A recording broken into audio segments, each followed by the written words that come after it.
In art, you will find beautiful young people who cry from poetic tragedy, delicate muses who rest their heads on their arms and act out desperation with grace, objects to be gazed upon. Alex's decay is deeply unesthetic, boring, passionless. It would make for an excruciating narrative. The most intense pleasures occur in despair. There's profound perverted satisfaction to be gained from being aware of your own hopelessness. It feels comfortable to let go of the world that would carry your corpse for you, to let misery consume you entirely, to vanish. There is no escape from the pit you dug yourself into. Alex sinks into the bed. The mattress slowly engulfs her body. Being unable to move is soothing. To sleep is to taste death. Once reality withers away, the dream may experience peace. In a dream, Alex is dust. She dangles from the usual transmission tower. An invisible force pins her weightless limbs to steel. A familiar being of deathly appearance keeps her company. How have you been? I don't know. Tired. Something's off. I have nothing left to say. Why are you here then? I don't know. Misplaced, maybe. It doesn't matter. Soon enough they'll come. Burn everything. Round us up. Execute us. I think everyone is just waiting to die. And you? I met a girl. I see. She's nice. You've met many. I'm hallucinating, aren't I? I'm very sure of my existence. Why would you want to be here out of all places? I just like watching. Are you some kind of sadist? How could my life possibly interest you? Each individual is their own world. After all, isn't every person deserving of love? Of course not. Willing to love just about anyone? Alex looked confused. She couldn't answer properly. There was something disorienting about the moment. Huh? You have to expect the least from people. Be too kind, they'll step on you. Suddenly she remembered what they were talking about. I try to be open. It's wrong. It feels wrong. That hostility is the default. I like to believe everyone has something to offer. You're naive. Maybe. I like that about you. Really. It takes some purity of soul to be naive. But it makes me concerned. I think I talked to God. What did he say? I don't remember. Do you think he still cares about us? He doesn't take any of this too seriously. It's comforting in a way.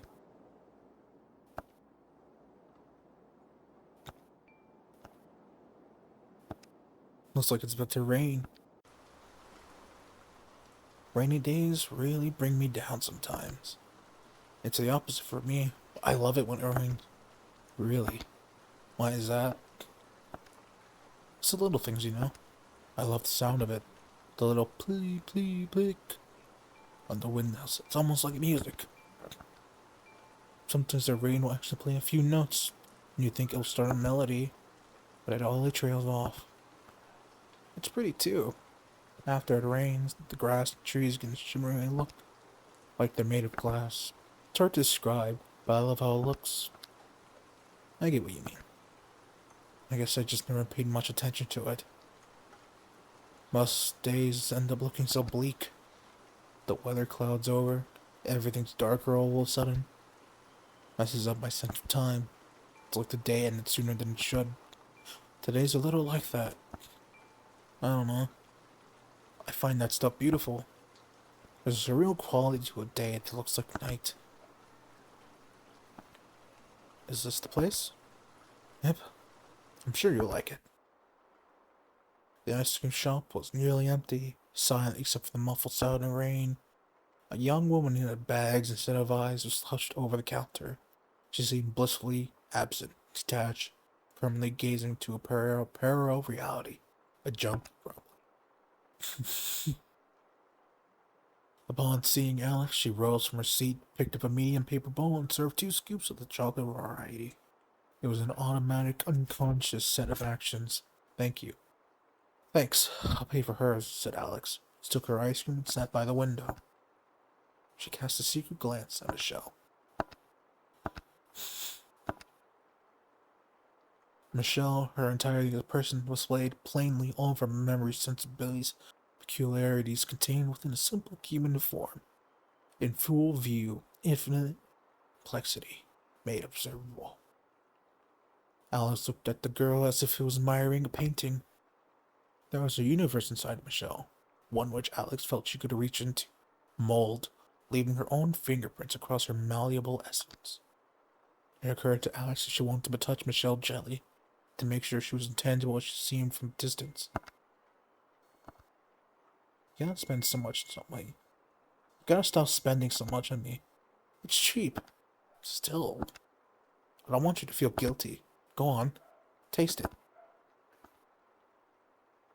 Her eyes widened. She smiled, such a sweet, sincere smile. What an admirable creature. It's good. Shouldn't I tell you? I never had the strawberry one. Can I try yours? Sure.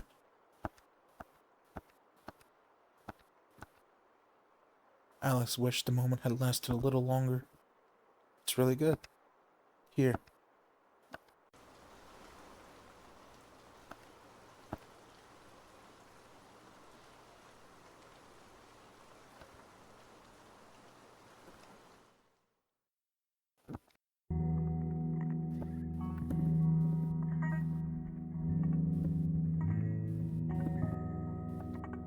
When the rain stopped and the sky cleared, the day was already dying.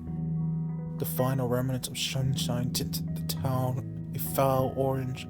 Broken windows, rusty gates, and ancient asphalt were coated in a thin, frail veil of light. The sun smiled at the girls with indifference, a reminder that despite the rain, despite the darkness, the rest of the world kept going unchanged. I'm really tired. It's okay if you want to go home. No, it's fine. I like this, being around you. It's just... I don't even know what I'm tired of. I'm just fed up, in general. Do you ever feel like that? Yeah. But I try not to think about it. I don't know. These days it's like I don't even wake up. I just let some mindless impulse control me through the day while I sit back and watch. And I just watch. That's all I do all the time. Just watch. Watch. I really lost something. I think. Something that tied me to reality. Some innocence, some impalpable kind of foulness. I don't even know what I'm talking about. I get it. The world feels a lot smaller now, doesn't it? I think about the books I used to read. Stories felt more real, larger than life. I guess I thought I'd live out my own fantasy at some point. Things more shallow than I expected. Yeah. Maybe that's what happens when you get older. I don't feel like I've grown up at all. If these are supposed to be my best years, it's all downhill from here, isn't it? I think. I missed my chance. We're young. There's still time. But I lost something beyond the physical, beyond age. I lost my soul. Can we get it back? No. Have you seen a person with no soul? Whatever they lost is completely gone. Unsalvageable. I'll give you a piece of my soul then. Is that even possible? I like to try. Alex couldn't sleep. She lay in a catatonic state, utterly silent, eyes wide open. An uninformed observer would have mistaken her for a dead body. But of course, no one was there to witness her. From her bed, she looked through a window. A tree, an insignificant shape, an object so familiar its presence barely registered. Still, she analyzed it intently. Something different. Michelle words came to mind. A nearby lamppost illuminated the foliage, granting the edge a delicate rim. There was something ethereal about the tree, angelic. Droplets would slowly contour the leaves, drawing a fleeting silhouette against the dark backdrop. They'd fall for a few moments, glisten amid obscurity, like dozens of little shooting stars. She admired the composition, mesmerized. But she never stopped to notice. It started to rain again. The raindrops, even disarray, resembled a symphony.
Alex is late. Michelle waits. Against the cold, the sun energy contains her. An invisible blanket of safety wrapped around her tightly, embracing her fully, submerged in warmth. If time ceased to progress, birds turn rigid midair, and the falling leaves never resume their uneven sway, Michelle wouldn't complain, happy to be trapped in this moment forever. But she would miss Alex's company. Sunlight is a sedative. She slips into a state of numbness. Her sight slowly drifts across the scenery. The soil is dry, aged. The grass looks brittle. The trees feeding off an exhausted provider curve into themselves. The scene evokes a sense of lost youth. One day perhaps the vegetation bloomed vividly and varied in colors, pleasing the eyes of past-byers, ignoring beholders. There isn't much left. The air is heavy. No sound but the rusting of leaves. If every person in the world vanished, she didn't notice. In the distance, a humanoid creature takes form. Alex is in no rush to cross the dying garden. Looking head-on, it's as if she's standing still, waiting for Michelle to come to her. Or not. Perhaps she's indifferent. Perhaps she is indifferent toward her admirer, mobile only to assimilate into the environment in an effort to become a tree herself. Hey. Sorry I'm late. It's fine. Alex? Yeah? Are you actually here? She doesn't answer. We only see each other when there's no one else around. I never really notice when you arrive, you just appear. So maybe you're a hallucination. I'm as real as anyone else. Aren't you cold? Let's get in.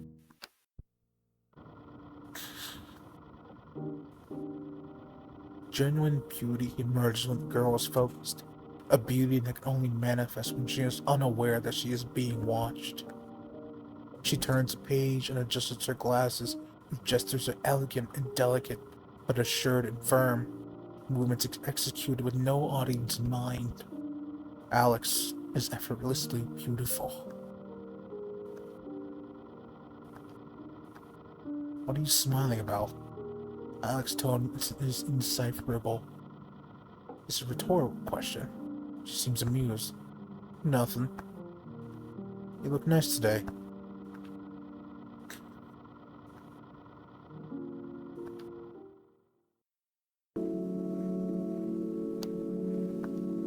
Poor Folk was his first novel. He wrote it when he was 24. Young. Mary Shelley was 17. What are you getting at? I don't know. I picture these classic writers of old, disgruntled people, like their portraits always show a vague sadness in their posture, a lack of light in the eyes. That usually comes with age. All good artists have lost something important to them. Would you say suffering gives people depth? No. Maybe it does. To the right people. 24. I want to reach my 20s having done something like that. Like writing a famous book?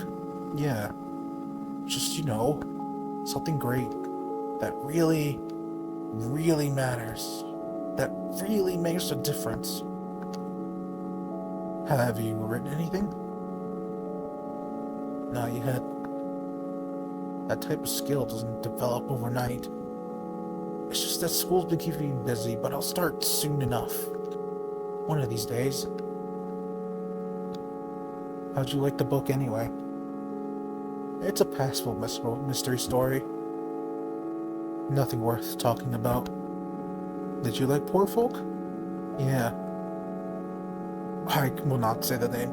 He really knows how to write compelling characters. I understand them better than any real person. I need water.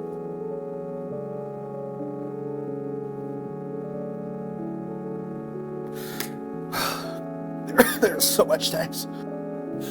Ugh. Well, he knew how the human mind worked. He was an empathetic man. Most people, real people, aren't this complex. I feel like his characters are only interesting because he himself is a profound person. He gets it. All these important writers and philosophers are people who do great things. They get it. What do you mean? They just have something that allows them to see the world differently, more clearly. It's what sets them apart. What? In essence? Yeah, kinda. I think it's something you're born with, so either you have it or you don't. Who else has it? Kafka, Poe, Shakespeare. You have it. You don't know me as well as you think. You do have it. You're the most profound person I ever met. No one could say the things and do you do. You're irreplaceable. Never feel like I'm wasting my time with you. There's so much you have to offer. You're above most people. You're worthwhile. That's a bit objectifying, no? Am I, worthy of attention? Am I valuable? Am I human to you? Michelle sleeps. Nightmares really rarely scare her. She saw the sea once when she was little.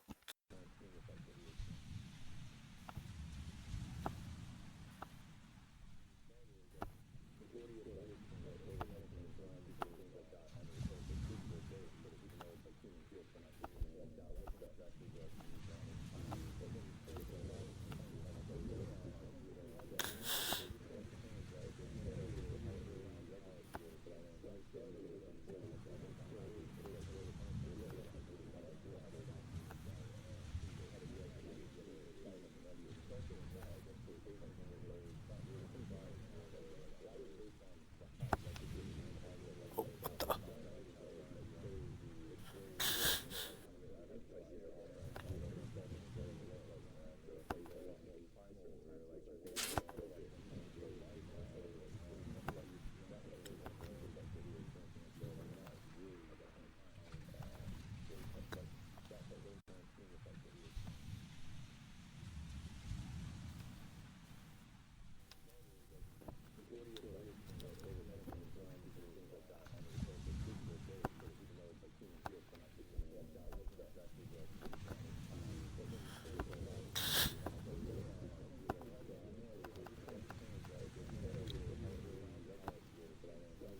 Fragments of bone embedded in red pulp. The girl's body twitched. Nerves, nervous impulses searching for a brain that wouldn't answer. She had become nothing. Alex. Michelle tried to gather the red mud around her with her hands in a desperate attempt to reconstruct Alex's head. Alex. Alex. She didn't answer. Sorry, Alex. Alex. Alex. Tears mixed with blood. Close to the pavement.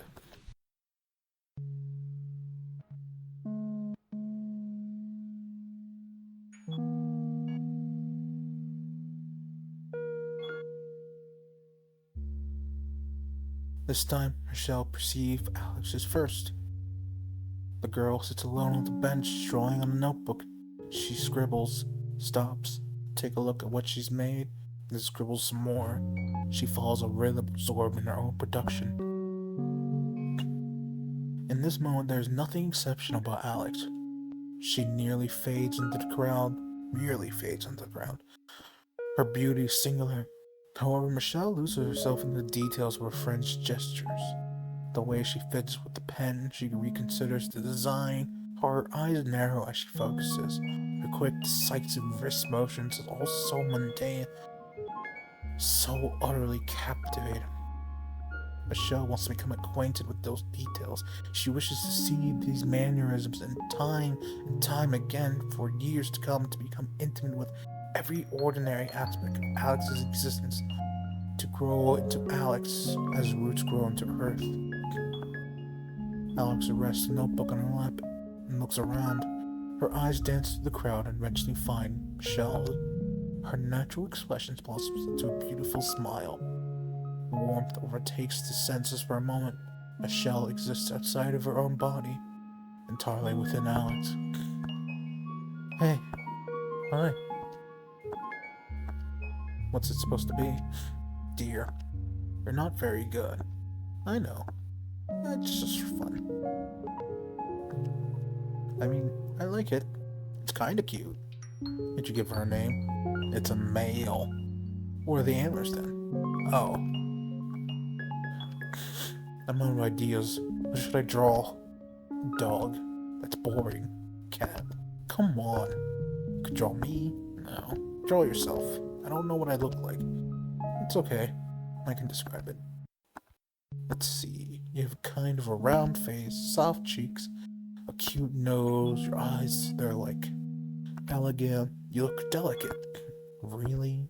At first glance, you're just really conventionally pretty, but I started noticing some details lately. Imperfections? No. I mean, yeah, that too. But I meant quirks. Simple things. Like how you smile, your eyebrows raise a little when you smile. Or how you look at me in the eyes when I talk to you. I think that's lovely. You have this way of looking at me. Like you always know more than you let it on. You know Mona Lisa? Of course. You remind me of her. I really want to understand how you see these things. How you feel. Is that weird? I hope I don't disappoint you, she says jokingly. Or not. It's hard to tell. So what do you think? You don't look like that at all. Aw, I really tried. Here, let me. They're like this. Your hair is much nicer. Your shoulders aren't this. Damn. See? Thanks. For what?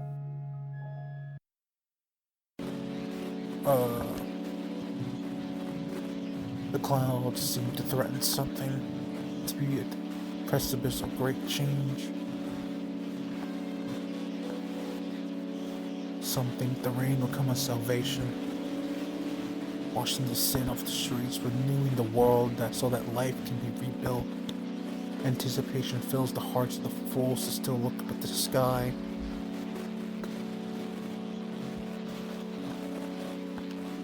I dreamed about you recently. Thank you.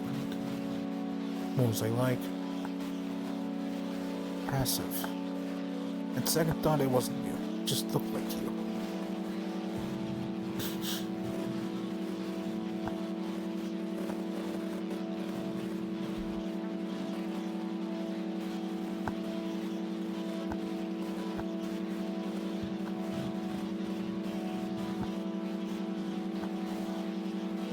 I'm gonna have to go a bit sooner today. Aw. Yeah. Gotta cover someone else's shift. Who's that? Ada. Your friend? I don't have friends. You know that.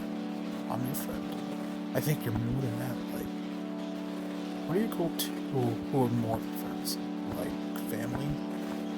Yeah. What answer exactly did you expect? What reason did I just hear more valuable than any other person? I think I like you more than family, being honest. Do you even like hanging out with me? Or is it just you that you got nothing better to do? Why would you say that? Asked Alex, a hint of heartbreak nearly quick through her words. Michelle felt sick to her stomach. Sorry. I just like spending time with you. It's so hard to understand. Sometimes when we meet, you smile. This beautiful, bright smile as soon as you see me. One day, I'd like to understand what is it about me that makes you smile so vividly. I really gotta go now. You can come over if you want. I have to go home and study anyway. See you tomorrow. The gray uniformity of concrete is a thesis of life, the desecration of the divinity of nature. Humanity's wicked creation exists beyond time, beyond life, and beyond death. Invariable, utterly static, comparable denial of the flow of change inherent to all things sacred. Lifeless slabs of stone then sink into the landscape, metal wiles curve into the ground, taking the place of roots. These meaningless structures point fiercely towards the sky as if to mock God. She breathes cement. Her bones are glued together with mortar. Grout fills her blood vessels, flesh diluted into asphalt.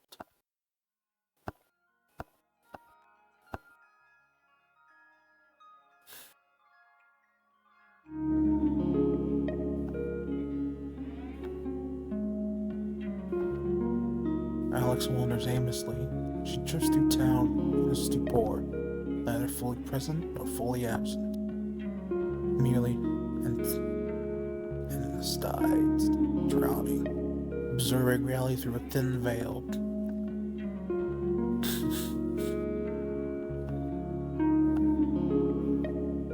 And the world is an unfamiliar blur that she has grown used to, and her flesh the only real part of herself, and she feels nothing but warmth.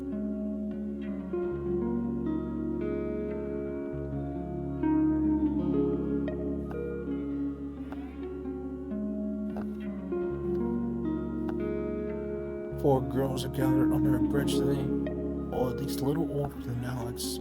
They're too far away, their laughs are excited, marks blur into indefinable noise. One of them smokes, another writes something in the wall with a marker.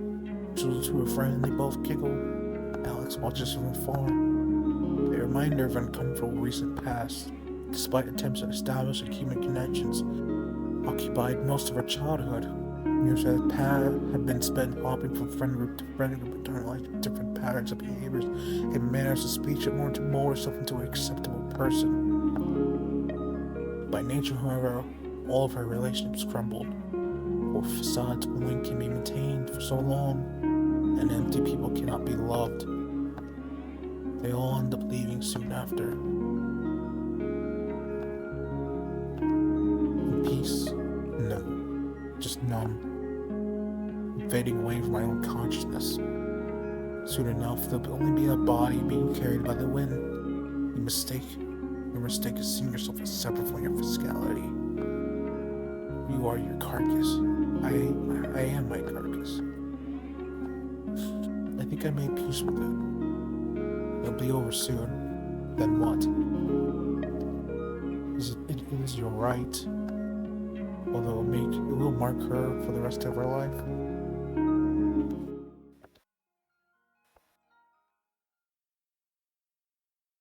Is she gonna kill herself?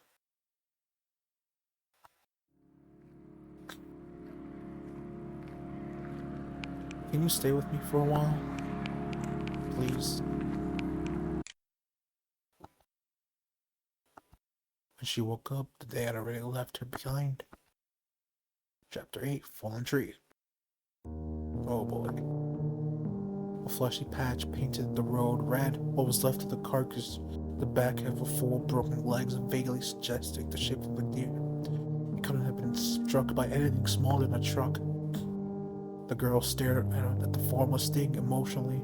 Michelle partially expected to see it stand up and hop away. It looked more alive than many people. What do you think the last thing running through its head? Tire. They must see something in the headlights, that's why they stop. Like what? A spirit?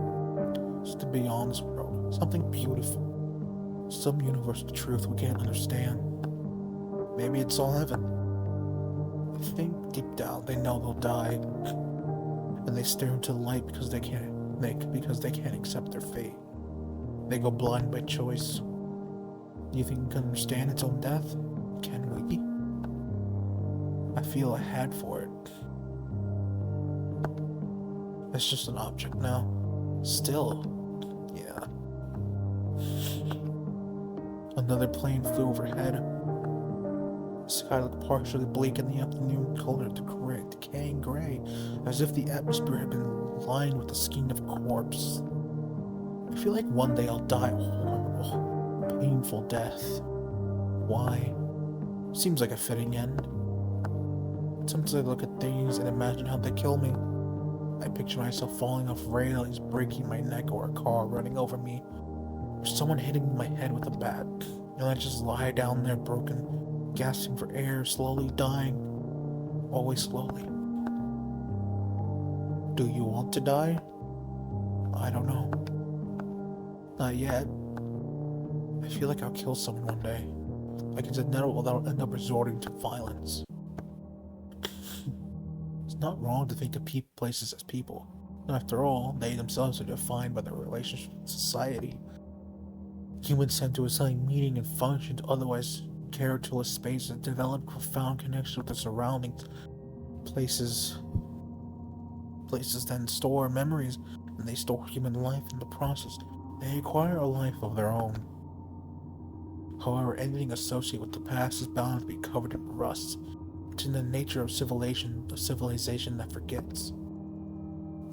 A place cannot outlive its purpose. It ceases to be a place simply, and such is the tragedy inherent in the life of an object. To abandoned houses misses their inhabitants. Do inoperative factories mourn the items they can no longer produce?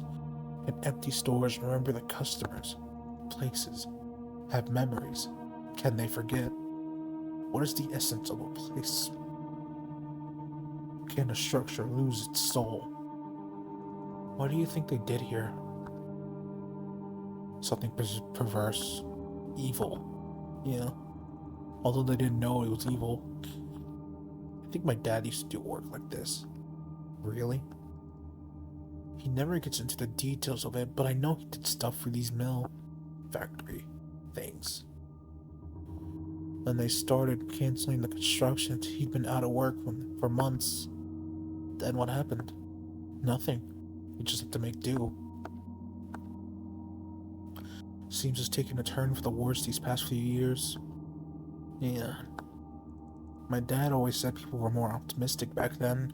Things used to be more guaranteed. Hard to imagine. Can't help but feel like we came in after the end of something important. These posters always make me uneasy. Oh, these? I don't even pay attention to them anymore. They're all over town. It's what's discerning about it. You get used to them. But, I don't know. These kids had families. Whole lives just lost like this. The child stared back, smiling. The boy had existed merely as a shape, as part of the backdrop, present and familiar, but never consciously acknowledged. A lamppost, a trash can, a child's face, a human, reduced to an image. She read his name, Jason Graham. What was life like for Jason? What warranted a smile at the time of the picture? Did he know he would one day vanish? Michelle felt inadequate. Imagining his fate made her nauseous. Maybe they're alive out there somewhere. Or grown up now. Sure. You know, I could have been one of those posters too. There was a time they went missing for 2 days. You're serious? Dead serious. What do you mean? What happened? I'll show you. I still love hanging out in the woods. I know them like the back of my hand nowadays. But back then, I was like 9 or 8 at the time. Really wanted to explore, so one day I came here alone, like an idiot. I didn't really know where to go, I just kinda wandered in. It was when I started feeling thirsty that I realized I had screwed up. Most of it's a blur.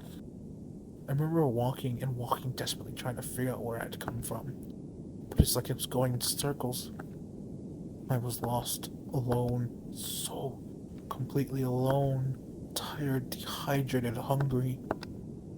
I remember realizing that was it. No one would come to save me. No one would pull me back from the hell. That was it. It was kind of peaceful, actually. I accepted it. I was going to die. I just wanted to see another living being one last time. A deer, a bird, anything. Maybe I wanted to be seen. No luck. Oh, I remember. I saw this clearing and thought it was a way out because it reminded me of this place I saw near home. I ran over here just to find more trees. Felt almost like a cruel joke at my expense. I think I liked that better. At least it meant someone was paying attention. I wanted to cry but couldn't anymore. The trees started to blur together. It felt like I was going blind. It didn't really matter where I went. I just kept wandering, waiting to die, and anyway, at some point, I just got out. I wasn't even trying to, I just found an exit by accident. Fell into some random street. Here. It was right here where I managed to get out. I remember vividly. I looked around and there were two girls talking. A guy walking his dog. They were completely oblivious to me. It felt surreal. I don't know. I guess I thought the world would have changed in some major way. The pain I went through had to have been reflected somehow. Everyone just went about their day. No one cared. Were you alright? No. But I managed to get home on my own. My dad was freaking out. He cried so much. Said the police couldn't help. They didn't put you in the news? No one sent a search team? Nope. Went to school the next day, same as always. And I don't know, your neighbors? Classmates? No one asked about you? We don't really care about each other like that.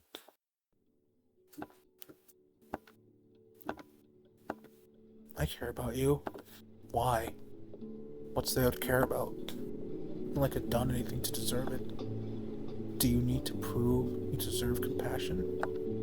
Can't a person be cared for just for having been born? You can't expect to be loved if you don't have anything to offer. What a tragically loveless way of seeing things. What do I offer then? Why do you care about me? It's a lot of things. Tell me one.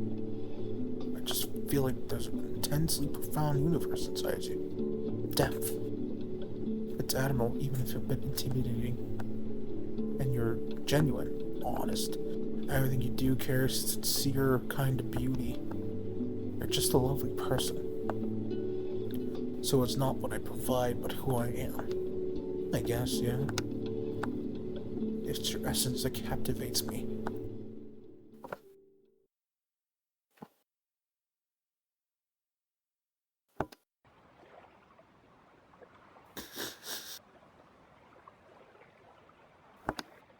I want to see the ocean one of these days.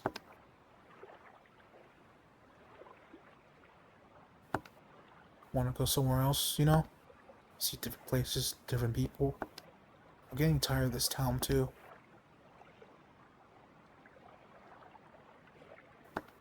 Where would you go? Somewhere with a nice coastline. Maybe out of the country. How about France? They have some beautiful beaches. Yeah, that sounds nice. Hey, maybe you could go with me. I love that. We could bring some books. I've always wanted to read by the ocean. Sounds lovely. Just the two of us reading, listening to the waves. We should visit museums. Like the Louvre. I picture something more modest. Quiet little gallery showing off the local artists. What? There's something romantic about that. Well, I get a croissant, the chocolate one with lots of sugar sprinkled on top. I really want to try the big breads they have over there. Baguettes? Yeah, that. We can share a baguette and a bottle of wine. What do you think? Oh, the table has to be next to the sea, so we can watch the waves together. And we should totally go swimming. Oh, I don't know. I've never tried. What are you afraid of? Maybe a little bit. I'll be there if anything happens. Do you even know how to swim? I'll figure it out. Time passed quickly as the girls excitedly discussed their plans. Do you think we'll always be around each other? I hope so. It's weird. Just how the wind feels, how the sky looks, being next to you, like I'm living through a memory. Is your future self observing us? I think both of us are. They're laughing about it. What's so funny? We look really small from their point of view. maybe it's still mine. What's your favorite movie? I don't watch movies. Really? How come? I don't have a TV. I went to the movie theater once, though, before they tore it down with my dad. What did you watch? No idea. I was like 7. Are you doing anything tonight? Not really. I have a tape player at home, and we can watch something together. Alex paused. In her enthusiasm, she forgot the state of her house and the meat sack that lived off its corpse. Please don't make too much noise, okay? In deep slumber, the amalgamation dress flesh breathes heavily. The girls quietly made past her grotesque display. Mole curls up and down into the walls, useless junk blurs every inch of space. The smell of foul limits the presence of dying matter. Hidden away, stuff under the floorboards, decayed yet still pulsating. The house is submerged in filth, rotten, deeply rotten. Michelle surely only pretends not to notice. Her disgust makes itself more apparent as they proceed pierce deeper into the bowels of the structure. Alex grows regretful with every step.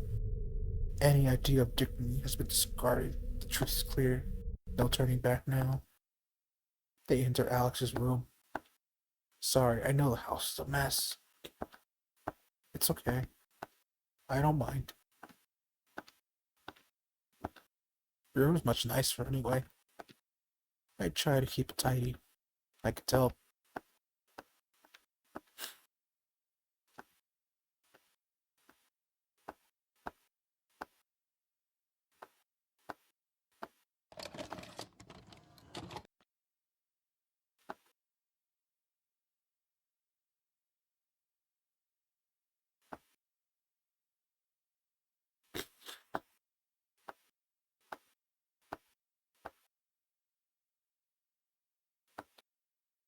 Not long after, darkness enveloped them as their minds wander into a conjoined dream.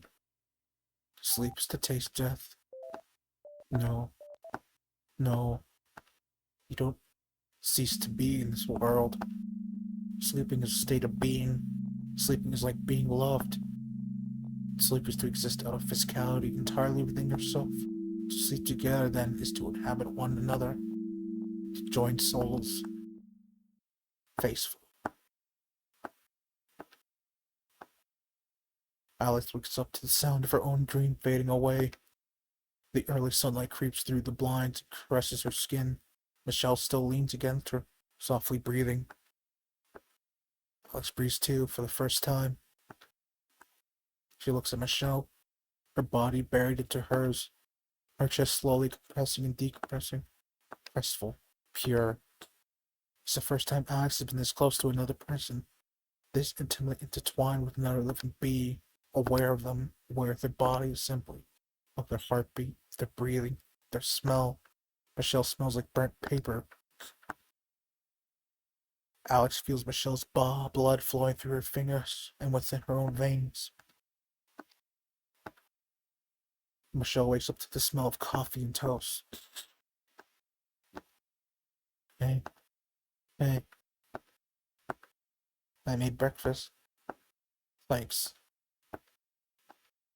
For a moment they sit in silent search and reflections in each other's pupils. Can you play me a song? It's been a while. I'm rusty. Please? Which one? One of yours. Okay, so this one goes. Let me think.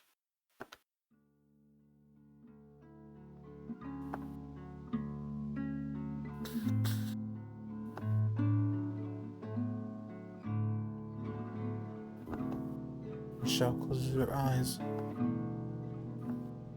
The universe is Alex and her music.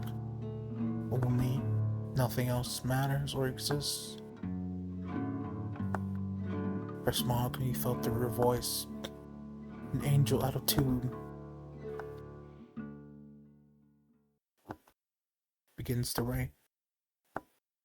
Silence reigns.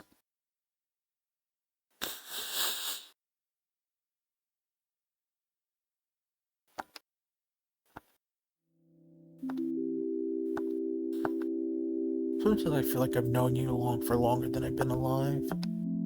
Maybe we met each other already in a past life or something. Do you believe in that? Yeah. I don't know. What?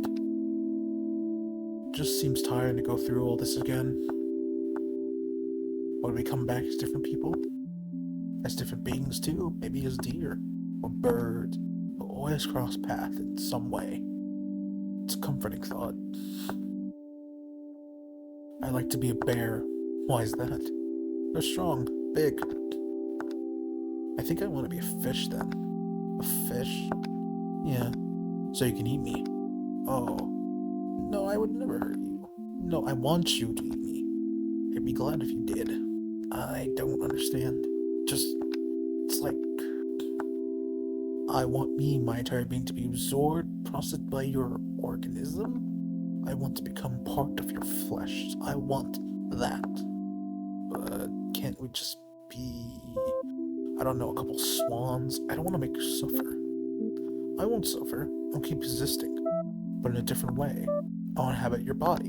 I'll be there, in your organs, in your bloodstream, inside of you. I've been thinking about this a lot. Alice thinks the morning, and within her arises a sensation of bittersweet anxiety. Love comes to mind, longing, but words don't suffice. She yearns for something undeniable, maybe non-existent. At a basic level, she desires to bury herself into Michelle, to smell her hair, to listen to her sleeping murmurs, to be accepted into her body, to share the same work, knowingly, mutually. Alex cannot bring herself to look at her. It makes her ill, fills her with a tenderness so intense, so painful, that it borders on heartache. I think I have to go home. Are you okay? Feeling a bit under the weather, just to lie down. I can come with. I have to be alone for a bit. See you tomorrow? Yeah, sorry. It's okay. Please get better. Shell.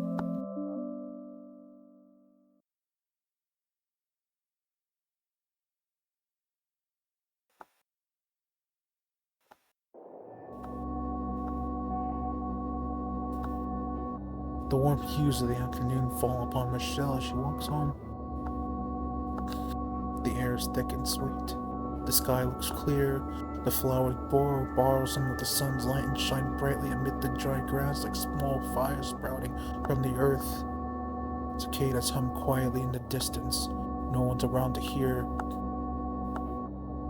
It always stings a little when they have to part ways, but even in her absence, Michelle could feel Alex. She sees her eyes shining through the leaves, senses her smile and the scent of flowers. Alex is the trees in the air. Alex is the sun. Alex has grown roots around and into Michelle's heart as she runs inside of her blood vessels and flows in and out of her lungs. Alex embraces her once again. She caresses Michelle with blades of grass and holds her hand with petals. Breathes gently in through her ear through the wind, and through the sun she shares her warmth. She's one with the earth. The fading after image of the girl remains buried into her retina. She feels Michelle's body still, her smell and her heartache, the texture of her skin excruciatingly vivid in her absence. Alex feels something dislodge. A piece of her torso fell to the floor and flipped under her clothes when she wasn't looking. It's a symptom of a chronic condition, an adverse reaction to an intruder present within her from birth. She takes off her sweater to reveal a gaping hole in her torso. She touches it lightly. It feels good. The crater burns. She runs her fingers along the edges, pressing against the exposed flesh. And for a while, she just sits, hand in her wound, sensing every twitch, taking the pain with the pride of pleasure. She thinks of Michelle. She thinks of her purity, of her beauty, intrinsic to her being, and in a way, she violates her with desire, with compulsive affection. Soon caressing turns to prodding, returning to clawing. The hole grows larger. She digs deeper, desperately, as if trying to find another person buried underneath her flesh. A frail, meaty thing, uneven and uninjured, fingers drenched in blood, decomposing. The lump has stopped pulsating. She looks closely. Embedded in the meat, two eyes look back.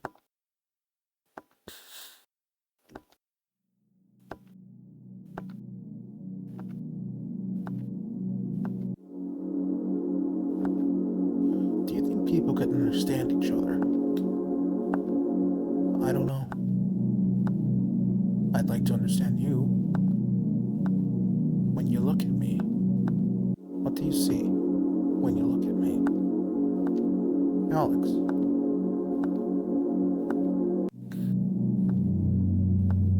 It reminds me of you. Why? I don't know.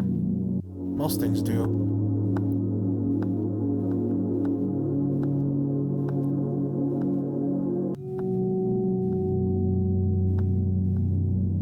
Have you ever been in love?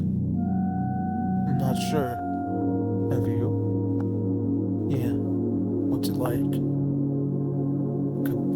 Encompassing, liberating, suffocating. You think you can't define it. You just realize it happened. You realize you're used to her mannerisms. You miss her presence. You miss her voice. I think I felt something like that. Can I tell you a secret? Yeah.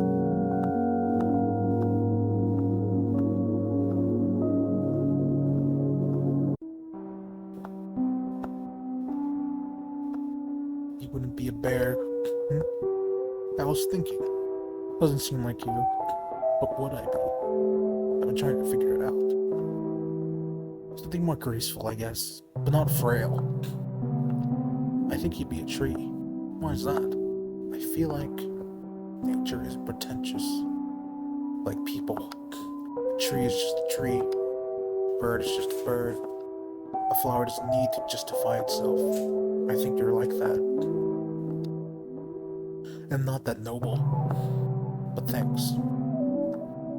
The world's colors look lively today. The trees seem uncurious to cues. A distantly familiar vividness reminiscent of a different time. It's as if the past has come to visit only for an afternoon. Do you think trees act a little in their own interest? How so? They wouldn't feed the animals if the animals didn't spread their seeds. Feed. They wouldn't straighten the ground if they didn't feed from it. Trees don't really think. Doesn't stuff like this fascinate you? I'm not big on vandalism. It's more than that. Something about legacy. Kind of a depressing legacy. What we're talking about. That reminds me of a place. I really don't get some of these. I don't think you're supposed to understand them. But I wanna. It's just nice when things don't make sense. You know, I don't know. I get the feeling you end up doing something great. It's not something I'm concerned about. Yeah, but I feel a bit like maybe you get out there and really become someone, you know? And I'm just gonna stay around doing nothing. I could do nothing if it makes you feel better. I don't want that.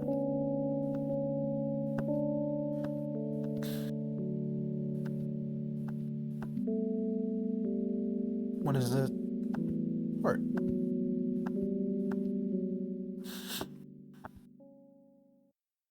I wonder what your heart looks like.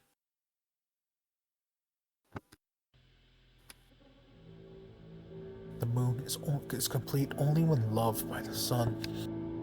Our star is an act of care, engulfs its love with light and warmth, expecting nothing in return. The moon's happiness is apparent to all of us when it smiles, glowing intensely, blissfully drenched in love. And a crescent moon is a bright smile, full even in half. Are you okay? I think so. Yeah. Are you? I think I'm okay. I used to just walk around like like this for hours, sometimes until morning. I'm glad you're here.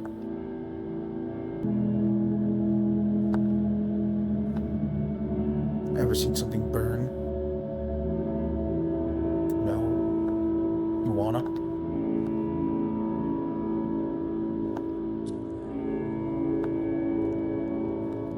What now? Watch.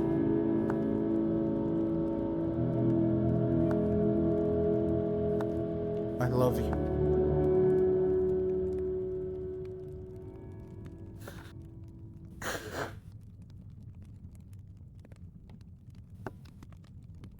Infinity.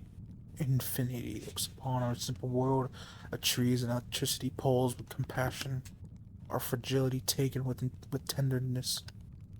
Gentle darkness cradles us across the universe, and to us it sings a silent lullaby.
It's so nice when the sky looks like a painting.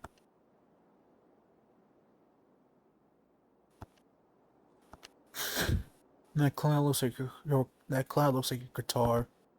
How come? Like the shape is kinda.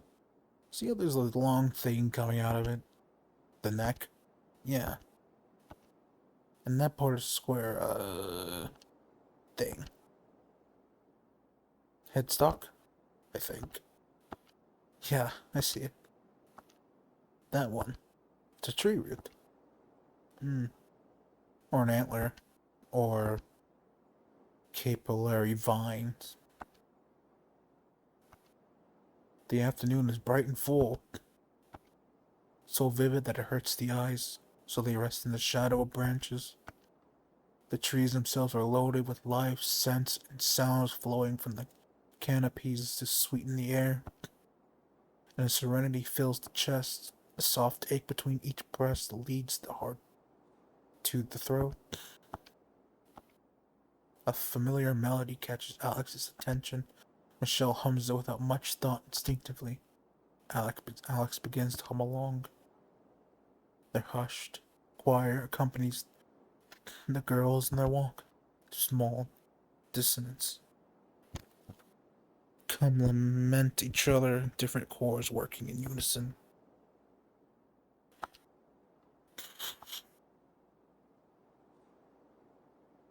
Do you ever feel sometimes... Sorry, I'm not sure if this makes sense. Right now, do you ever feel like you're here? I know what you mean. The world feels so real when I'm with you. I want you to feel the same. I don't know. I think...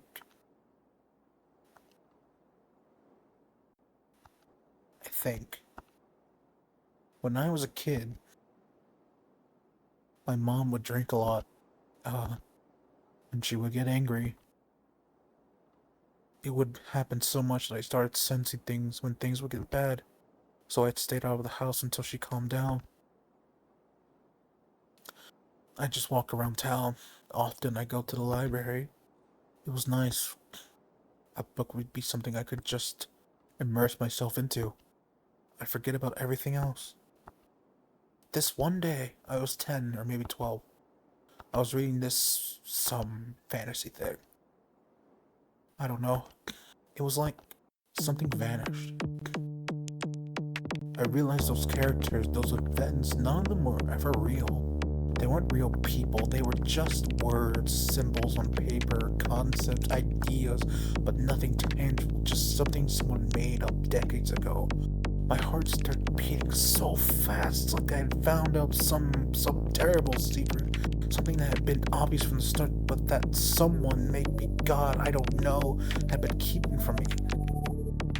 And I remember I went outside and I started feeling like everything around me, like trees, the grass, roads, birds, people, they felt real. But I looked inside of myself and found nothing. Like I had the appearance of a person, but I didn't feel anything. I wasn't there, present. I wasn't there. I was a character too. Something that wasn't human, but a written concept, an idea dreamed up by its sick mind. It never really died down. I think I just got used to it. But in some way, you're my reality. When I question whether or not I'm here, I remember a part of you.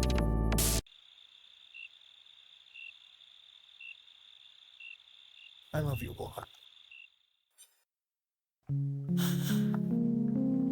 A warm shadow lulls the world to sleep. In the dead of night, the wind whispers and leaves breathe and nothing else sounds. You have such a lovely voice, really. I could somehow listen to you talk forever. That'd be nice. I love yours. It's soft and quiet and gentle. Isn't it hoarse? Cracked? I've grown to like that. Your eyes, something about them. It's an honesty to the way you look at things. They reflect that. You conceal something. What am I hiding? Nothing. From me, nothing. It's a starless sky, the void is all-encompassing. Drowsiness holds the girls in a loving embrace. The night is infinite. Strawberry? Thanks. Faint points of light pierce through a carapace of darkness.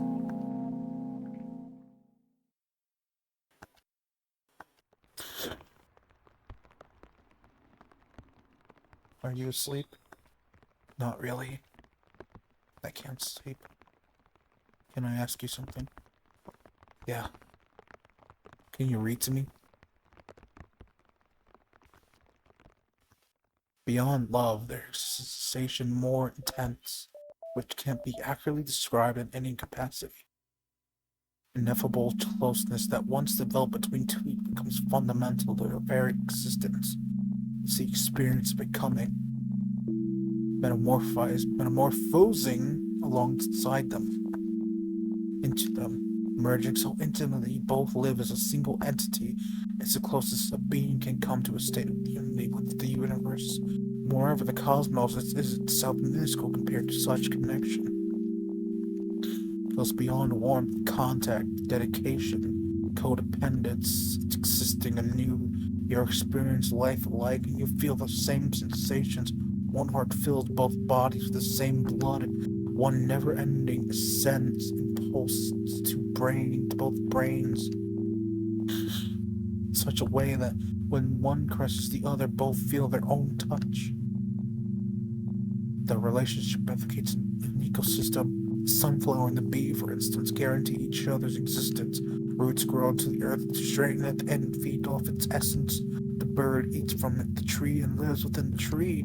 In turn, once expired, it nourishes the tree with its own body. It gives itself completely. Mutualism characterizes the very nature of the lover's life, but it doesn't rule them. Like the birds and the tree, they choose to become, and they choose to coexist until it ceases to be a choice. So it's starting to feel like a non thing. About to become, but not quite there. Do you ever really turn into something? I think I want to be something more than living. What would be that? I don't know. Death, maybe? Living after dying? I wish I could be something like an iron beam, and when I died, something immense would come down along with me. I'd be glad if my body caused a fire.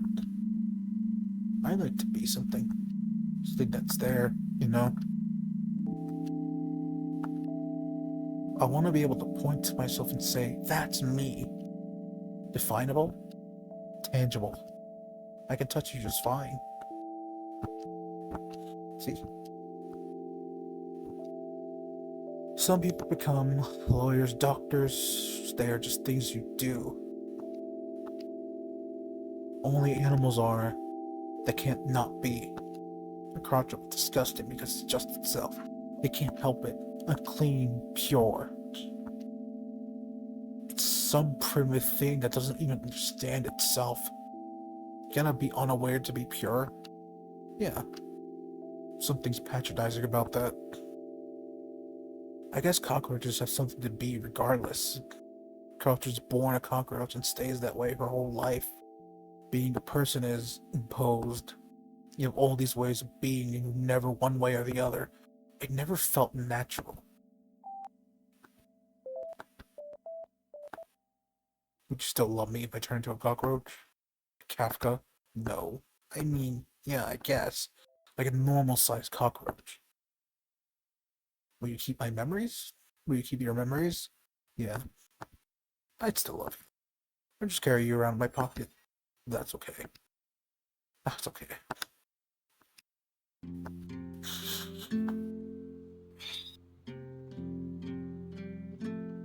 There's comfort in routine.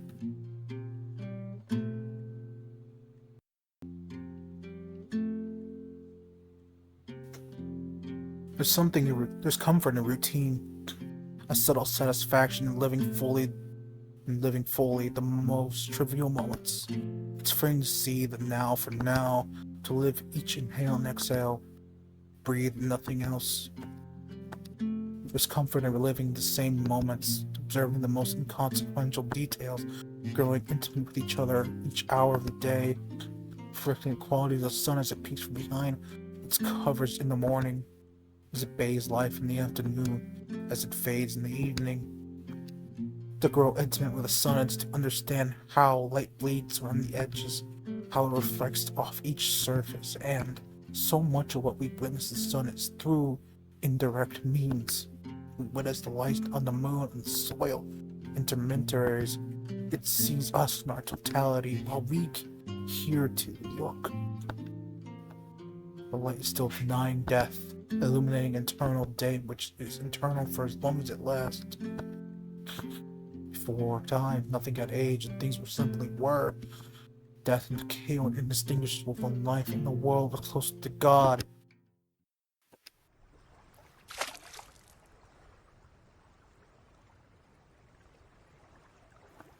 Damn.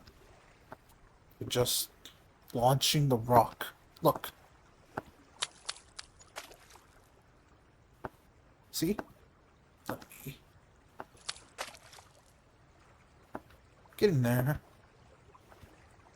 Night came softly. Alex has taken Michelle to a place hidden of hidden beauty. Its colors follow intent, implying conscious artistry. Lake, branches, leaves, laid out in front of them as a painting. Places like this should last. When we're here, there's a fertility to it. Yeah. Does it bother you? I guess. I'm worried I'm gonna run out of places to show you. I'm just glad you're around. I want this to be ours. Just ours. Maybe it's egotistical. It'll be here for anyone. Not like this, I don't think. It'll be something else for them.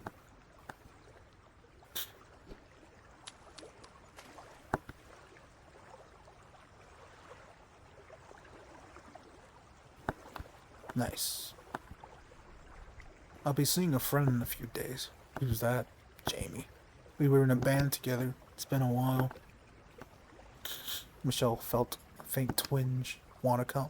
Maybe we'll play something. Sure. Someone else had seen Alex before. I could get used to this easily. Same sight, sound, same person. Volker and Maine as is. That'd be nice. Heart synced. Slow night light in its heart. Weightless and dreamlike and quiet, gentle. Drift with the wind, holding hands, quiet satisfaction follows. Mutual understanding and silence. Can I sleep at your house today? I told you it's kind of cramped in. It's okay. I just don't feel like going home.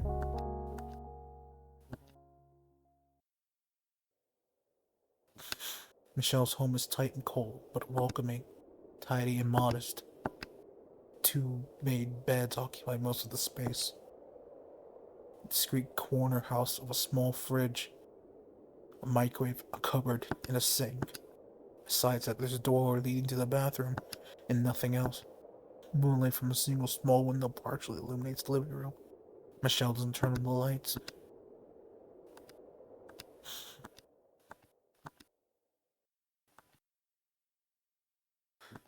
Much after she was alone.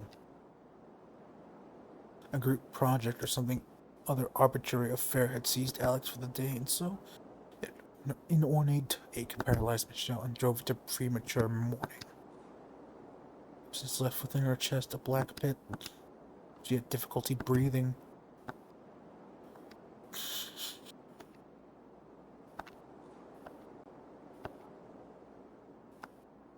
Sunlight caressed her skin, and a sweet breeze insinuated flowers.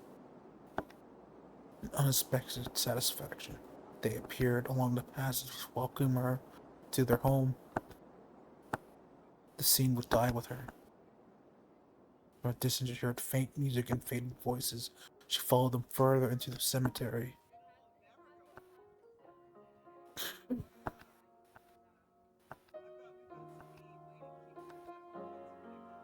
By the altar there was a stand. It held a small book open to a specific page. She read its contents. I still remember the day you were born. I couldn't stop smiling, holding you. That tiny little thing that was going to be your future. You filled the life of everyone around you with joy. From the moment you were born, you brought nothing but happiness to us. You have always been loved by all, and we miss you. We all miss you so much. There was always lightness in you, loving and kind, but just a boy with a sense of justice and duty you were. I still remember all the times you got in trouble at school. There was never feeding stray dogs or skipping classes or that sort of thing. It was always for feeding stray dogs or skipping classes or things of the sort, but never bullying. I never told you, David, but I've always been proud of that. You never had cruelty in you. You always stood up for the weaker boys. And you cared for everyone around you, a strong drive to protect who you loved. So it was no surprise to us when you were drafted, you would no protest. Every time a letter came, it was a little island of relief in the middle of a sea of anxious waiting. It was a relief to know you were alive and well, but what you described brought us so much ache and pain that I understand why you could never bring it up again. When you came back, that was its own challenge, seeing you quiet like that, shut in your own pain. It made me cry for the first time in years, but we had to preserve as a family, persevere as a family. Your brothers in arms came to us and described you as kind and good, and I couldn't help but feel a little pride in that. How you fought with brains, how you did what you could with what you had, how you put your brothers first and foremost. We always knew you were good like that. You lost the battle against your own demons. The hole you leave behind is parting from this world. It just can't be measured. I cry every day thinking about your beauty that's no longer here with us. The smiles you won't bring to our faces anymore. I still can't believe it's gone. Each of us carry a piece of you deep in our hearts. I don't doubt that on this day of sorrow we can smile at all the good you brought into our lives and how much we still love you even after all the time after your passing. I'm so glad I got to be the father of such a beautiful soul. We all miss you. There's always a city worth of care in a man. I thank God for having blessed me with a wife that can carry both of our grieving hearts. May you rest now, for I know you are with the Lord now.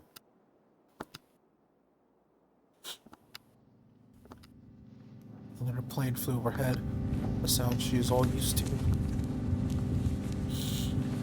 They come here every weekend and we feature out shoot. Knees bent, feet apart, lean forward, sights aligned. Deep breath. Hold it. Her voice escapes her. Fate notions come back and dissipate quickly, like waves. A shapeless smile, eyes without a face, a sinking feeling. A quiet desperation, subtle but ingrained, moving deep into the cracks of the pavement. Some vaguely familiar faces, unknown in character, just tired, smoking their lives away in plastic graves, flowing through unending work, structures built and structures old in time, and significant still. She just smoldered out. Nothing left to say.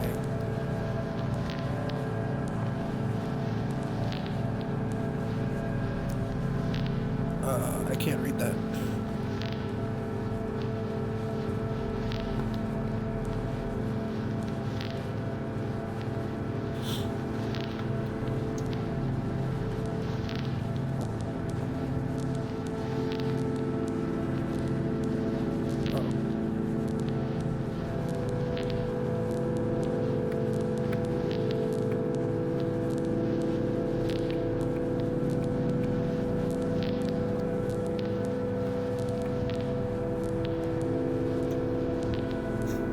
See if I can read this.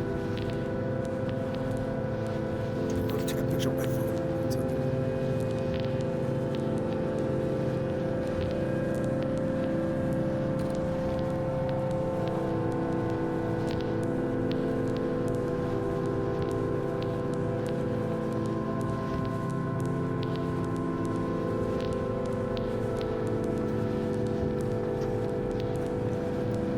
Come on, phone. Was a silent void. The rusted carcass among the totally cartridge jet. Oh, it's the text from the beginning.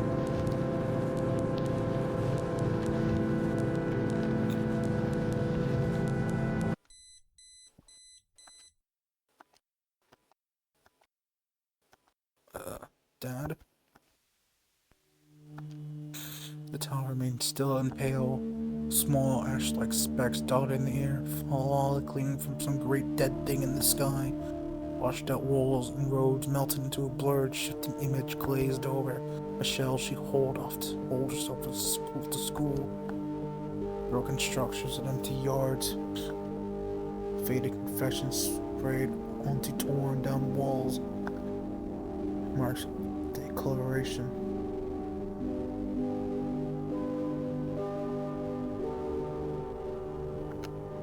A collective memory of better than, exhausting and familiar.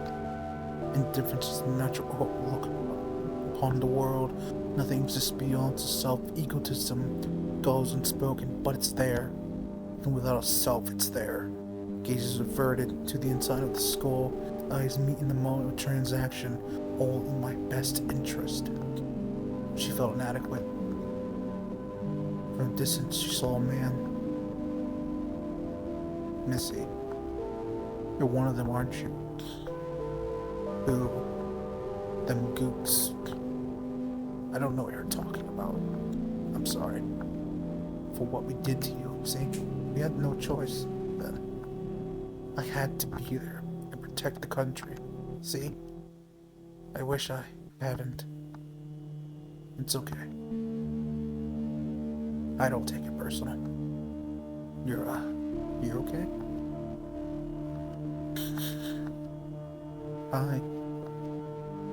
I missed you. I brought these for us.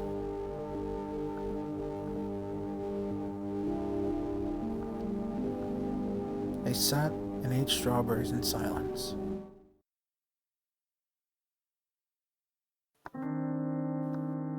Days begun to melt into each other. Its comforting numbness, inadvertently one fades into to the background. You're receding. It's the easiest thing, living vicariously. A sweet sickness leads one through life. That's love. Wakefulness comes in waves a little fainter each time. A faded idea of a dream rose, and lovely muffled words all mean the same at this point. Ever feel like the sun is dying? We're dying faster. Shouldn't worry about that. It'll take millions and millions of years. Maybe I'm missing something, and I just haven't realized it yet. Maybe. I'm tired. Are we just wasting time? I don't know. I think I've always felt like that. That's why we love, right? So we can bear through it. What if you stopped loving me? I wouldn't. What if I died? I guess I have to go with you. I wouldn't want that. We can meet in heaven. You really think you're going to heaven? It's so mean.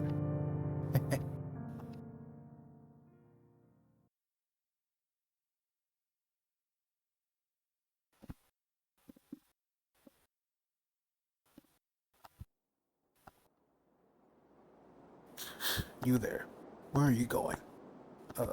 Just walking around. Not heading anywhere. Who are you? Right, first class right. Oh. Alex looked at the soldier puzzle. Where did you find that jacket, miss? Huh? I don't want to intrude. That's military. You're quite young, aren't you? Yes. Just a bit sad to me is all. It's my duty, miss. Should be thankful I'm here. Where are you headed? I just said we were just walking. Sounds like a waste of time to me. Shouldn't you be at school or something? Shouldn't you? For your safety, girls, you should stay inside. Carry on. The sun sinks once again into a pit of tar. We may all rest our bodies and put our frustrations to rest. Once again, and once again we gather our ambitions like change to prepare ourselves for the reset of a tired cycle. It all repeats, once again, until the sun fades for good, leaves behind nothing but an unearthly darkness. Are you doing anything tomorrow? No. I'll just hang out with you at work. That's okay. Of course. When are you visiting him? Day after tomorrow. Do you talk often? Not anymore. After our friend left, it just died out. He's nice.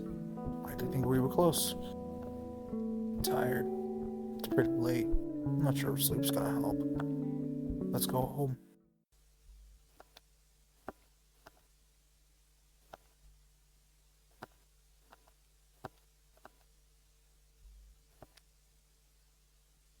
Oh God, there's still more. Cold wind and its distant sound sink Alex to a comforting paralysis. One step behind reality. Too tired to think of her dismantling a perfect safety net. She sees nothing but Michelle. We should stop skipping. We'll pass. What if they call your mom or something? Look, who's that? It's you. It's good. It's accurate. I'm not so pretty though. Disagree greatly. I couldn't sleep. Nightmares again? Just restlessness. I haven't dreamed in a while. Maybe you're still dreaming right now. Is that so? Am I in your imagination? I'm going to pinch you to make sure. Don't you pinch yourself usually? My dreams are different. I have to pinch you. Ow.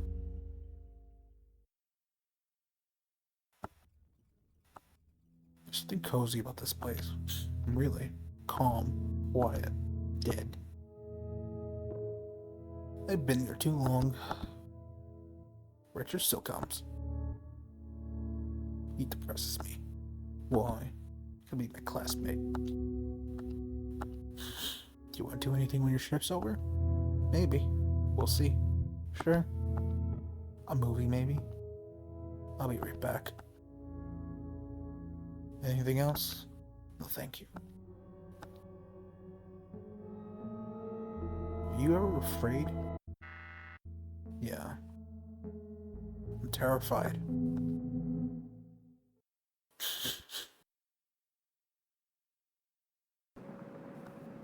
A grasp of earth soon slips between the fingers as sand, silico through the bears me alive. Habits become a set of motions without meaning. Phrase, reoccurring actions lose their purpose. Rephrase, upon repetition, routine ceases to make sense. Wrist torn in warm water, I lie down to rest.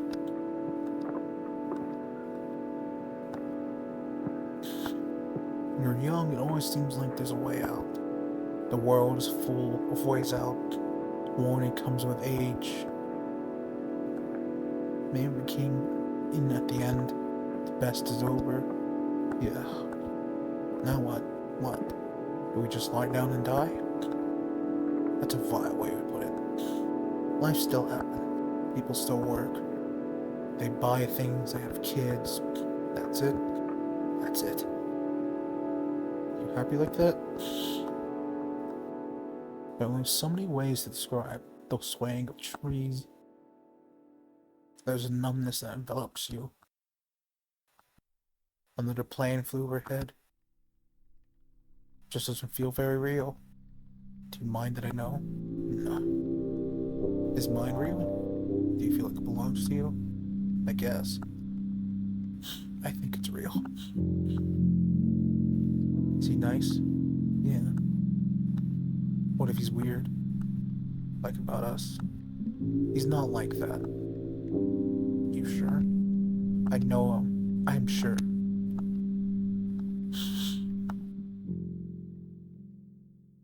What's up? Alex and Jamie tuned their guitars.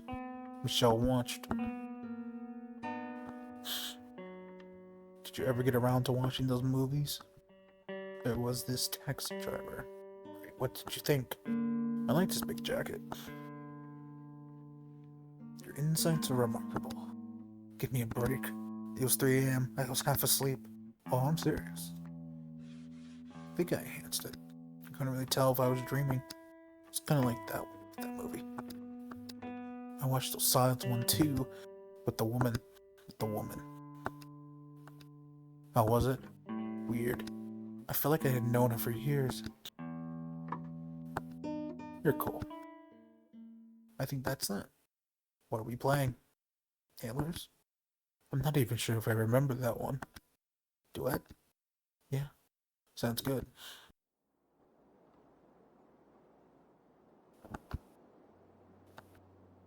Notes adorned at a moment in time. She grows intensely aware of the rumors itself, of its physicality, existence. How many people have passed through here? How many conversations have been held equally fleeting? How many songs played to no audience? How many hours gone unwitnessed? Performance isn't human. Permanence isn't human. It's a thing of the trees, of the soil, of the sun. Fragile even then. A moment cannot be inhabited infinitely. Bunny showed up in the backyard a month or so ago. Aww. I'd feed her lettuce, celery, and she just kept coming back. I took her like a pet. It wasn't long before Ness showed up with 3 baby bunnies. Can't we see them? Oh, whatever happened one day, they were just gone. Lots of foxes around here, you know. What have you been up to anyway? Not much. You guys hang out a lot? Yeah, I'm glad. I worry sometimes. It's nice you got a friend around. I'm her girlfriend. Ooh. Cool. Okay.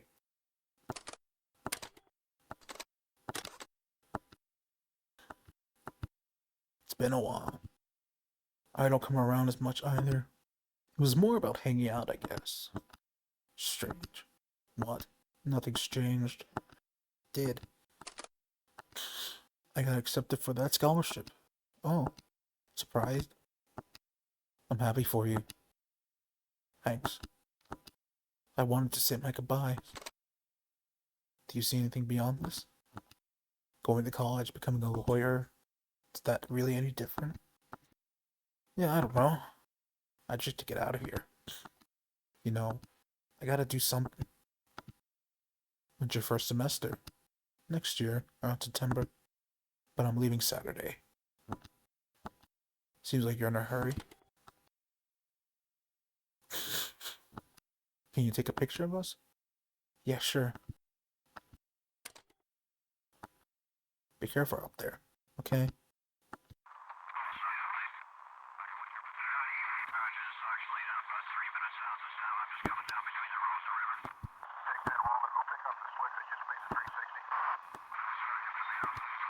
Is that what I look like? Like what? So thin and all bent. You're seeing things. I'm exhausted.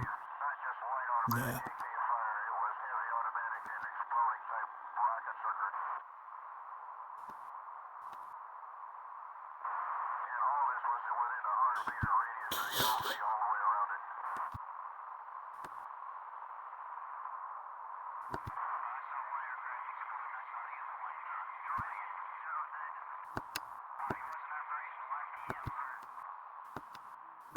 I wait and wait and wait.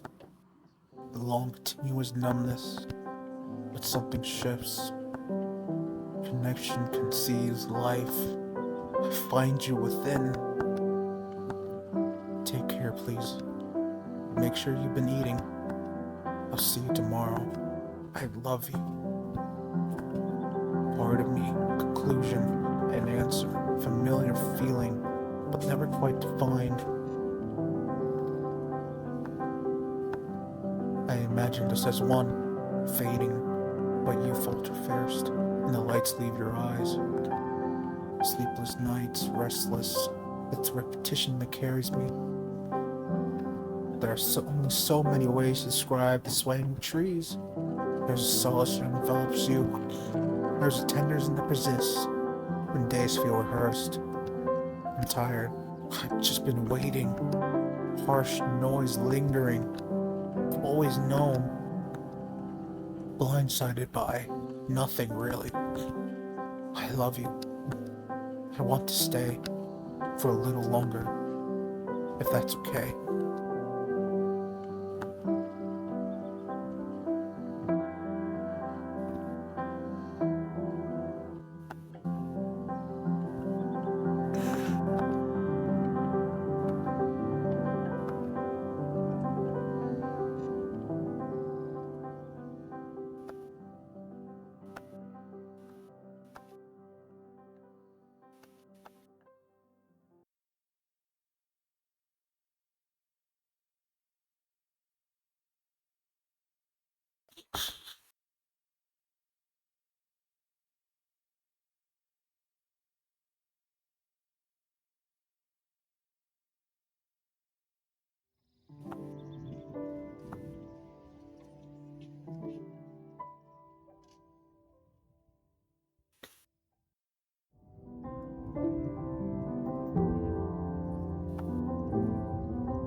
So at the end,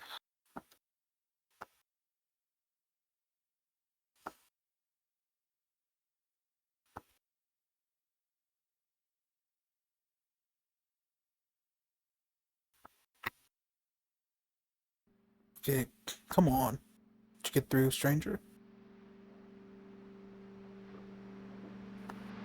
Finished yesterday. How was it? It was okay. I mean, I don't know. I didn't feel anything. That's the point. What are you reading next? Not sure yet. Do you want to go to the library later? I'll help you choose. Did you hear the news today? No. Interstate's blocked.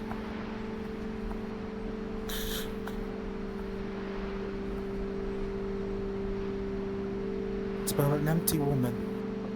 It's a little bit about the author himself, I think. He sees himself in her. Isn't the author a woman? An author of an author. Does she see herself in him? Seems so to me. Just hollow catharsis. The character gets to live outside of anyone else. She's free. She dies. She's free then. Jane's been gone for a while now. Yeah. No one gets out anymore through the south. That's what they said on the radio. Because there's nothing we can do. Is there? White light all-encompassing. Consume the earth. Cast shadows in your wake. Leave our silhouettes in nothing. Another plane flew overhead. Then another. And another. Like a flock of birds from afar. What do you think happens after we die? I don't worry about that. No use when you're still alive. But I don't think anything ever ends. Sounds of death came unnoticed. Gunshots, have that they've always been there. Do you hear it too?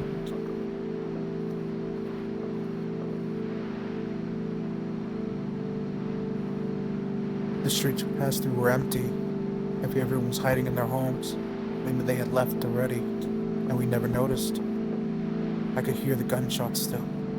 I could hear marching, aggressive shouting, vile, vaguely mocking, but indistinguishable otherwise, a mass moving closer and closer.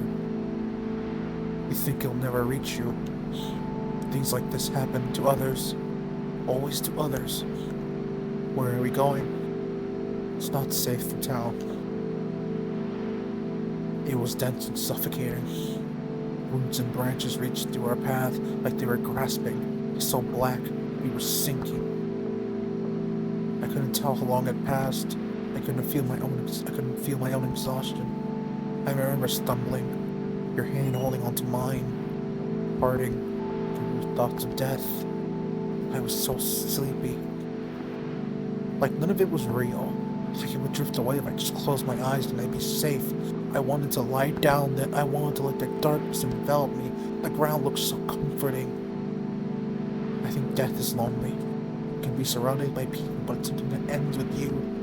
You're trapped in your body, in your own death. Right?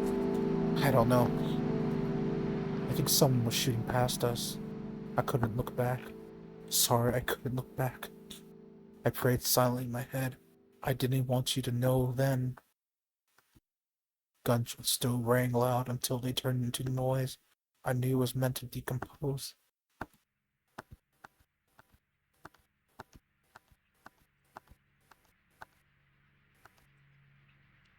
I carried you. There was no one, no cars, no people. The same pattern repeating for miles and miles. Awake only a third of the way. It hurt to keep my eyes open. I tasted acid. I wanted to collapse, but I still carried you until my legs went numb and I stopped feeling most of anything. I felt the whole weight when I breathed. When I breathed out, your body just became mine, but you weren't anything. You were just a limb. You were just there.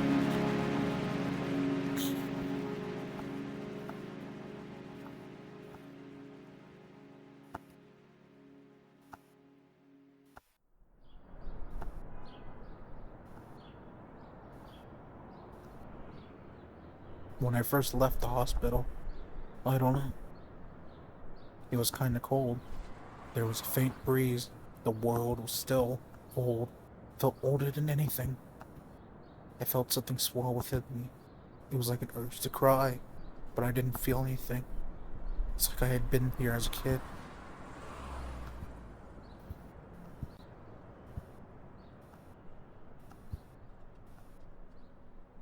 Every little thing felt so much heavier.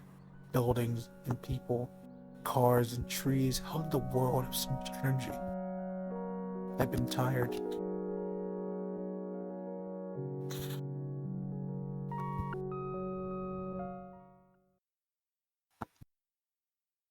I visited you every day. You just look peaceful. Like any moment you could wake up. I wanted to hear your voice again. I wanted to hold you.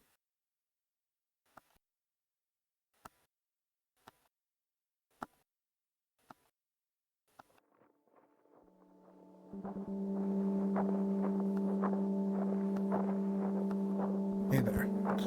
You look weak. Here, eat.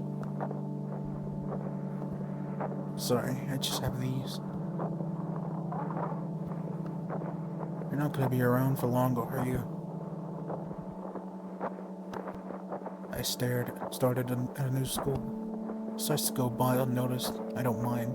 I have my own room here. I could never get used to it. I mean, I'm glad. I finally have a proper place to live. It's comfortable. It just won't take up so much space. It's all covered, thankfully. I don't have to worry about running out of food anymore. I don't even have to work. But I still can't sleep. I just keep thinking about the same things over and over. There's so much death. I don't know how I'm still here.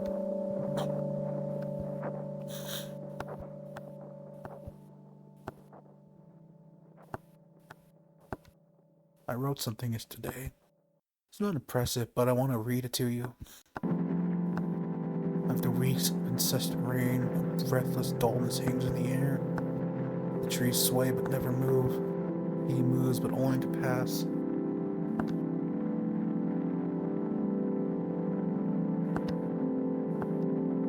When he does pass, the scene returns to its balance.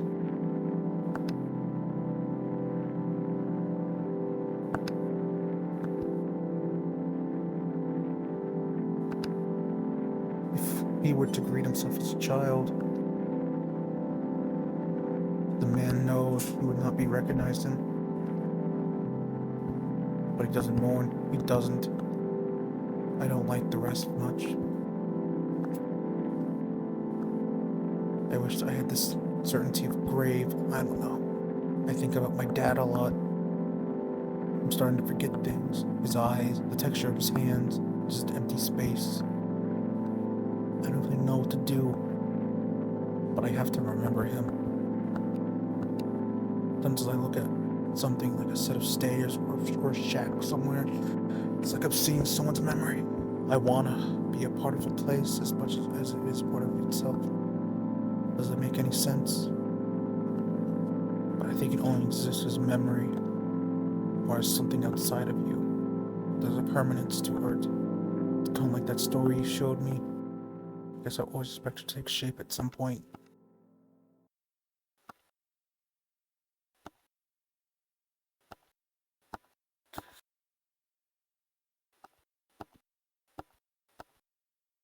Brought your favorite?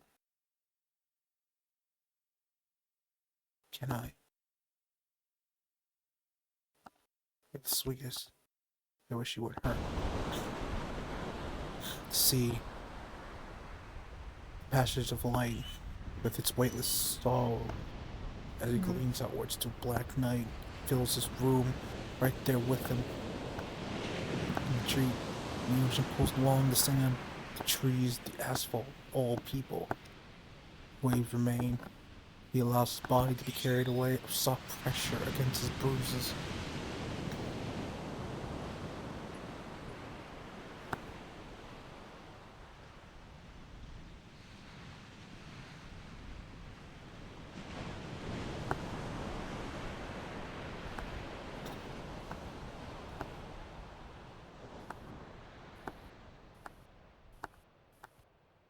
So bitten age. Fear of stone rendered unknown, some saint, some disembodied pain.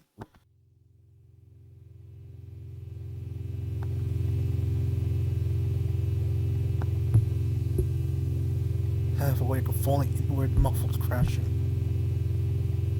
Ships drifting across the horizon. I dreamed of clouds passing by the moon like dead fish.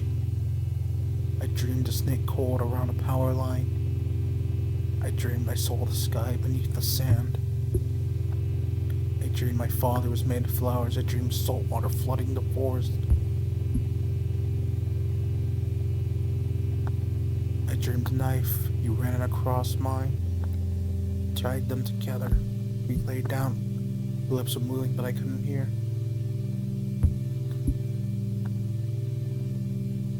My lips were see-through. My eyes were see-through. Oops. Just try and rest now.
I'm really tired. Are you happy you're like this? I know you're tired too. Maybe I should let you rest. I love you.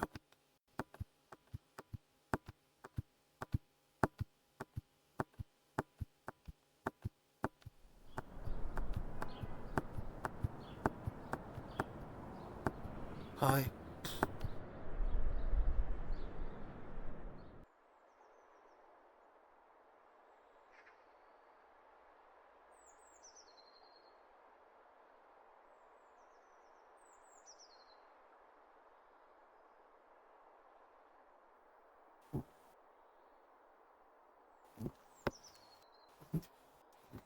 Hi.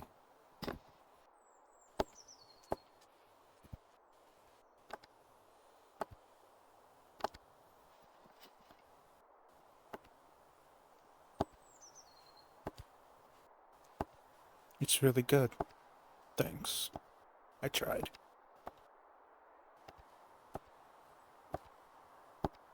Did you sleep well? So. Aw. You? No. Still hurts.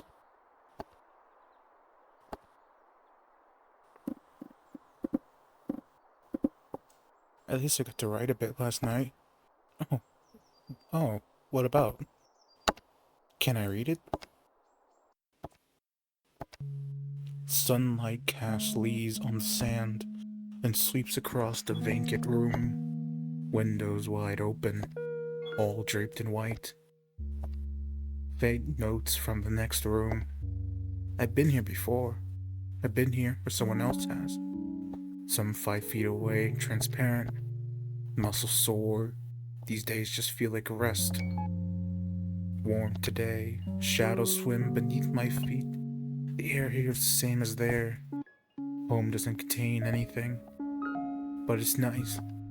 I like the wind against my skin. I like just listening to footsteps. Hmm, yeah? I really like how you see things. How so? Like you get that, like you get at this intangible feeling. Just like something I've always known. Thank you. I'm never really sure what I'm writing about. Like how a dream makes sense in the moment.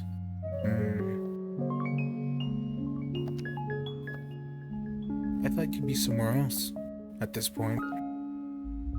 I want you to be here. I know.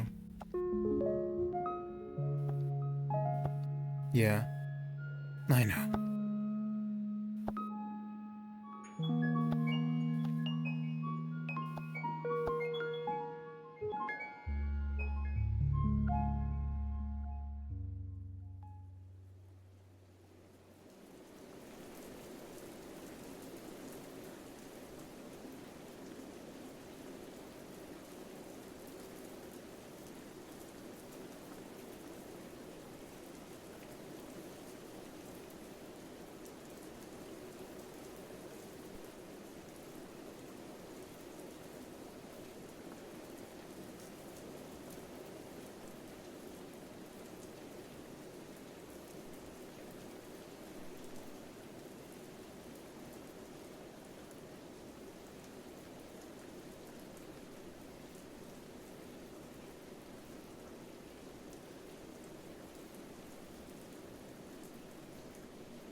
Is that it? Is that the end? Is that real footage?